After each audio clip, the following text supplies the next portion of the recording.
الحمد لله رب العالمين والصلاة والسلام على سيد الأنبياء والمرسلين نبينا محمد وعلى آله وصحبه أجمعين أما بعد يقول الله عز وجل ولا تجعل يدك مغلولة إلى عنقك ولا تبسطها كل البسط فتقعد ملوما محصورا. Allah subhanahu wa ta'ala, He tells us in this verse, do not be tight-fisted nor so open-handed that you end up blamed and overwhelmed with regret. And over here, Allah subhanahu wa ta'ala, He uses the metaphor of one placing their hand like this and one opening their hand in this way, symbolizing that do not be cheap, do not be stingy, and do not be a spendthrift, do not waste your money. So even in the book of Allah, we find that He Azza wa Jal has told us and advises us and guides us on how we should be with our spending. The problem that many of us have with our spending is that it is difficult for us to differentiate between al-dururiyat wal-hajiyat wa tahsiniyat, between our needs, between our wants, and between those things that are luxuries and that are extra. So how do we do that?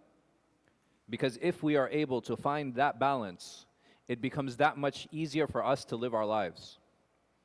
And we live in a society and we live in a time where most of us have more access to wealth than any of our predecessors have in history. Allah subhanahu wa ta'ala has blessed us in so many ways.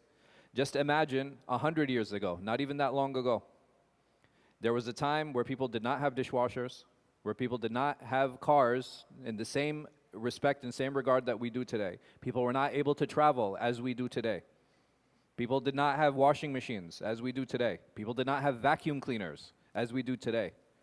Air conditioners, very simple luxuries that were unavailable to them. And not just that, if we look, the price of food has gone up. The price of eating has gone up. The price of gas has gone up. The price of electricity has gone up, but the price of electronics has gone down. The price of all of the things we generally don't need have gone down. I remember not that long ago, I had to pay for every single text message that I sent. And now there is barely a plan available where it is not except unlimited. I remember a time where you couldn't get internet on your cell phone, and now there is no plan except that you will get internet on your cell phone. It's important for us to understand our past so that we can appreciate the present and the time that we live in. And it's amazing how Allah Azza wa Jal, He always pairs difficulty with ease. فَإِنَّ مَعَ الْأُسْرِ يُسْرًا إِنَّ مَعَ الْأُسْرِ يُسْرًا, that with difficulty comes ease. Meaning that we will not find ease except with difficulty. I am unable to appreciate the ease that Allah subhanahu wa ta'ala has given me. I'm not able to appreciate the luxuries that I experience. I'm not able to appreciate the fairness and the calmness and the peace that I have unless I see war, unless I see difficulty, unless I see hardship. And this is one of the issues that we face as parents today. And one of the complaints that I have many parents come to me that my children are spoiled. When we ourselves and my parents, the amount of difficulty that they came and the number of stories that we have from brothers and sisters who are probably sitting here today, and I came here with $5, I came here with no family, I was the first person in my family to come here, I came here, I had just gotten married, I didn't have a job. Listen to those stories and look at where those people are today. And I know that many of those people are sitting us with here today. And what has that done for me as an individual, as a person? It makes every single person stronger. And from the strongest and the greatest of all creation were the Anbiya alayhim as-salam. Allah subhanahu wa ta'ala describes them as ulul azm, that these individuals, they had great strive and great virtue and great intent. And part of the reason for that is because of the difficulty that they faced, because of the persecution that they faced, because of the hardship that they faced, because of the abuse that they faced.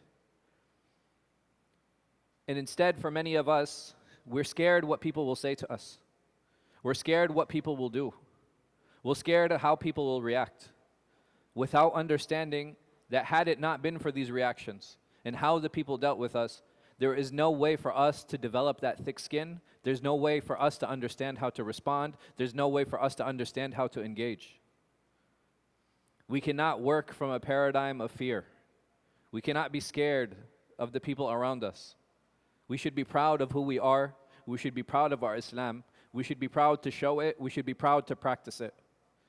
And it's amazing, the more pride we show in our deen, in our religion, the more we are respected by other than us.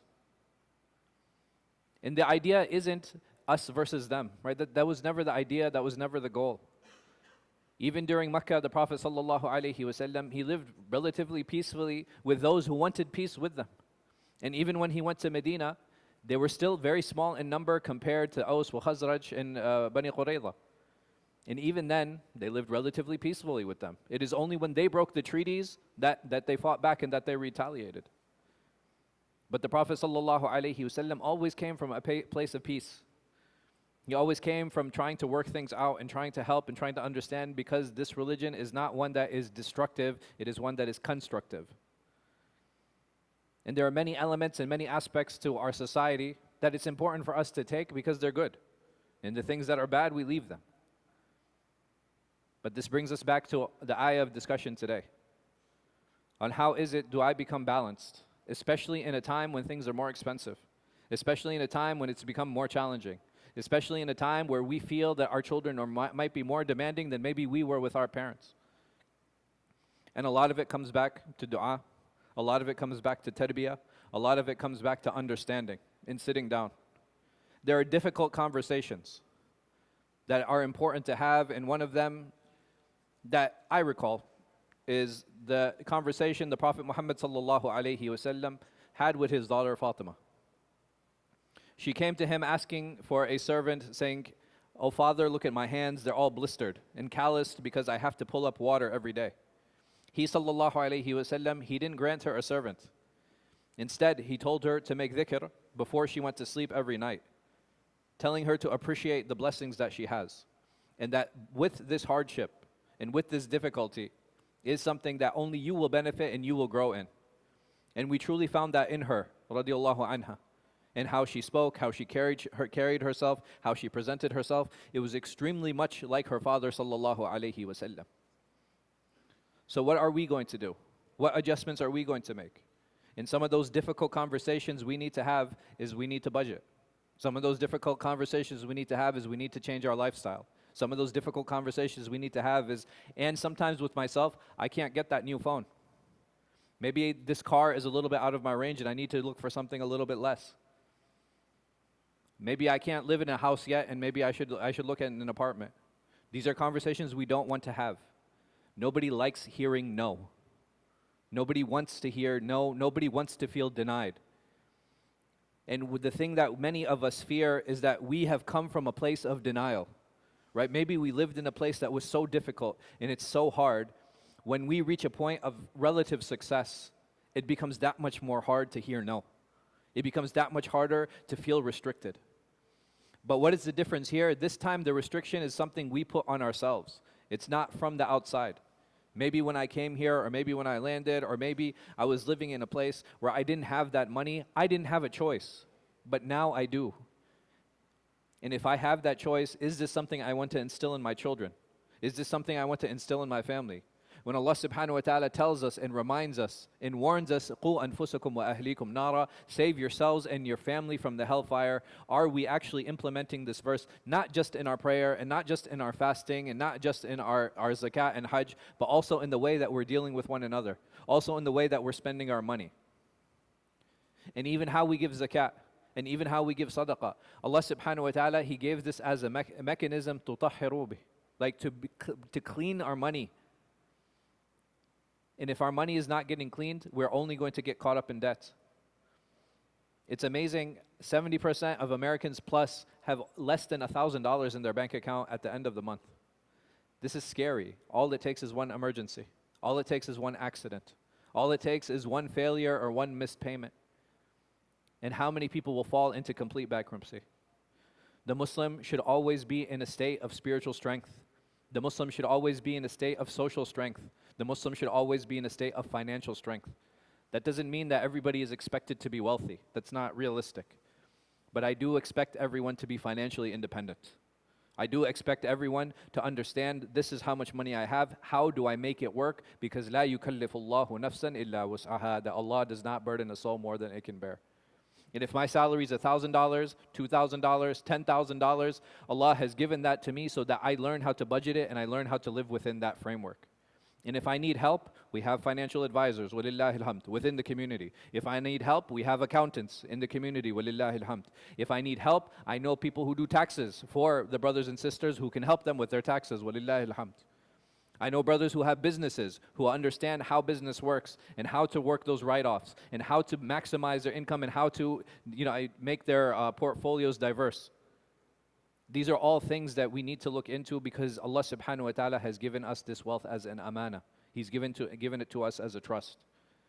So we have to treat it like a trust. Because if we don't, and we're wasteless and spendthrifts and waste our money or don't use it in the proper way, then we will be held accountable for it. And may Allah subhanahu wa ta'ala protect us from that. Ameen.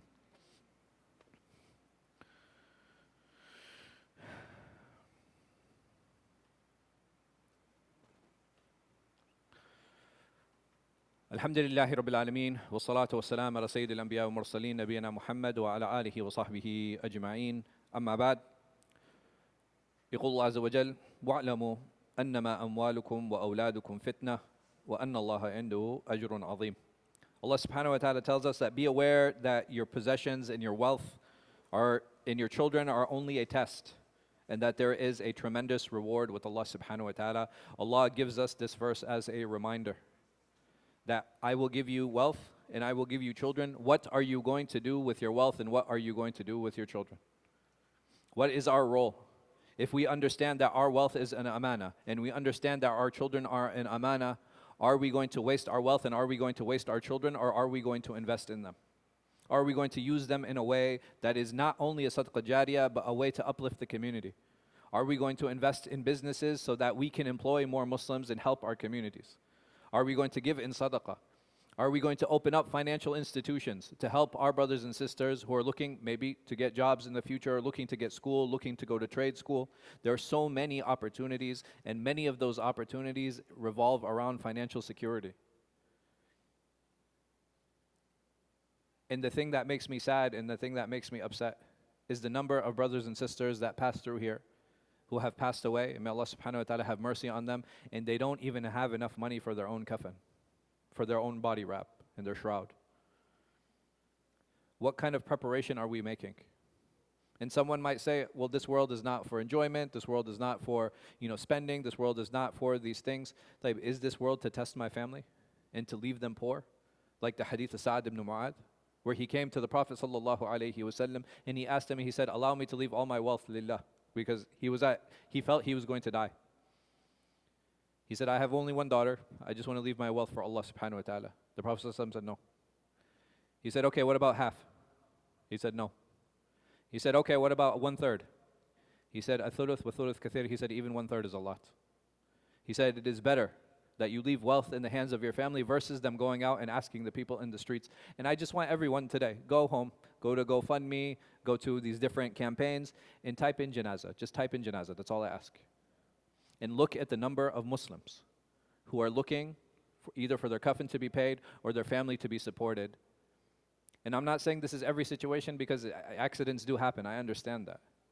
But how much planning are we doing and how much planning are we making as individuals, as Muslims, as fathers, as the main financial providers to make sure that our families are secure, not for their whole lives, but at least for 6 months, at least for a year, so that it gives them an opportunity to understand, to deal with the death and the loss, and gives them an opportunity to figure out, okay, what is going to be our next move, and so they're not pressured. What are we doing to prepare for that? And the biggest proof I have for this, and I'll end on this note, is how much importance Allah subhanahu wa ta'ala put on mawarith, how much importance He put on inheritance. Why would Allah put importance on something if we're not supposed to save any money? If I was not supposed to save my money, if I was not supposed to keep it, then why would Allah reveal verses that are very clear? You're talking about one issue where you have the least amount of khilaf, the least amount of differences of opinion is in inheritance because of how clear the verses are in that issue. And if it was something of unimportance, then why would Allah put it in His book? before many other ahkam, before many other rulings. These are things for us to think about. These are things for us to ponder over. May Allah subhanahu wa ta'ala allow us to be balanced in our spending. May He Azza wa Jal allow us to be balanced in our saving. May He Azza wa Jal have mercy on all of those who have passed. We ask Him Azza wa Jal to accept our shuhada, accept the martyrs of our brothers and sisters in Palestine. We ask Him Azza wa Jal to make it easy on all our brothers and sisters throughout the Muslim world who are being oppressed in different ways in Sudan, in Yemen, in Kashmir, in Burma, and other than it. We ask Him Azza wa Jal to give shifa, to give healing to those who are ill. We ask Him Azza wa Jal to help those who are in financial hardship out of that hardship. We ask Him Azza wa Jal to help those who are in debt out of that debt. And we ask Him Azza wa Jal to raise us together in His paradise. Ameen wa aqimus salah.